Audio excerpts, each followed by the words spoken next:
राहुल और तेजस्वी यादव की वोटर अधिकार यात्रा समापन की तरफ बढ़ रही है, लेकिन उनके साथ साथ चल रहा है सीएम के चेहरे का सवाल।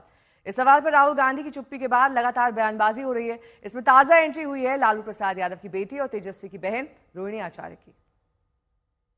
तो देख ही रहे ना, जहां कमल, जिस आदमी को कमल नहीं दिख रहा है वो मृत घोषित कर दिया जा रहा है। तो अब अधिकार के लिए तो हम लोग को लड़ना। बाबा साहब और लालू जी संविधान के लिए मुंह में आवाज दिए, बोली अपने हक के लिए लड़ने के लिए, तो उसके लिए सब कोई मिल करके साथ आवाज उठा रहा है। तो हम भी शामिल होंगे अपने सारण की जनता के साथ। हम भी शामिल कह रहे हैं कि गुमराह किया जा रहा है इंडिया अलायंस के जरिए से लोगों को। तो जो मृत घोषित कर दिए गए हैं वो कहाँ से आए हुए हैं? जो जिंदा उसको अमृत को जिंदा कर दिया गया। सारा तो डॉक्यूमेंट्स आप लोग के सामने है ना। तो मैं तो वही तो बोल रही हूँ कि जिसको कमल नहीं दिख रहा है वो अमृत घोषित है। यात्रा के दौरान तेजस्वी यादव खुल के कह रहे हैं कि हम राहुल गांधी को प्रधानमंत्री बनाएंगे, लेकिन जब राहुल गांधी से सवाल होता है कि क्या तेजस्वी को आप सीएम बनाएंगे तो वो चुप्पी साध देते हैं। ऐसे में आप कैसे देख रही हैं? बिहार की जनता चाह रही है कि तेजस्वी मुख्यमंत्री बने, है ना। अब बाकी राहुल, बाकी सब कोई का एक साथ होगा मीटिंग, उसमें लोग डिस्क्लोज करेंगे।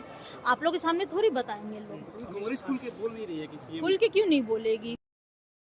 उधर केंद्रीय मंत्री नित्यानंद राय ने महागठबंधन पर चुटकी लेते हुए कहा कि ना राहुल कभी पीएम बन पाएंगे, ना तेजस्वी कभी सीएम।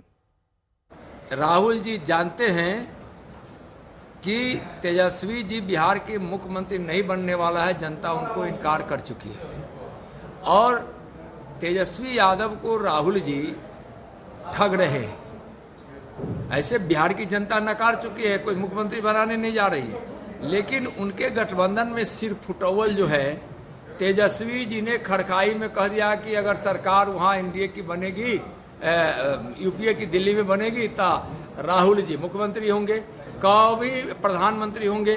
कभी भी राहुल जी ना प्रधानमंत्री हो सकते हैं और नहीं तेजस्वी जी कभी बिहार के मुख्यमंत्री हो सकते हैं। इसलिए कि दोनों की बातों पर बिहार के और देश की जनता को कोई भरोसा है ही नहीं। उधर इस बयानबाजी में बीजेपी सांसद राजीव प्रताप रूडी भी कूद गए। उन्होंने कहा कि बिहार में फिर एनडीए के नेतृत्व में सरकार बनेगी और नीतीश कुमार मुख्यमंत्री बनेंगे।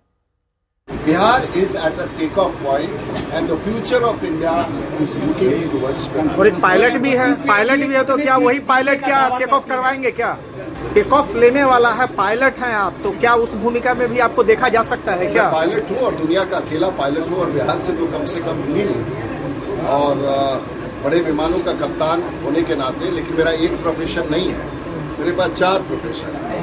मैं यूनिवर्सिटी में पढ़ाता हूँ, सुप्रीम कोर्ट हाई कोर्ट में प्रैक्टिस करता हूँ और उसके बाद कॉन्स्टिट्यूशन क्लब के भी जवाब। वो तो बहुत बीच की चीज़ें हैं। 7वें बार पार्लियामेंट में हूँ और पायलट हूँ और कई सारे काम करता हूँ। ये मेरा सौभाग्य और मुझे पूरा विश्वास है कि बिहार में फिर से एक बार एनडीए की सरकार, नीतीश कुमार जी के नेतृत्व में फिर से एक बार सरकार बनेगी। और बिहार के मुख्यमंत्री थे 2005 से हैं और आने वाले दिनों में नीतीश कुमार बिहार के मुख्यमंत्री रहेंगे।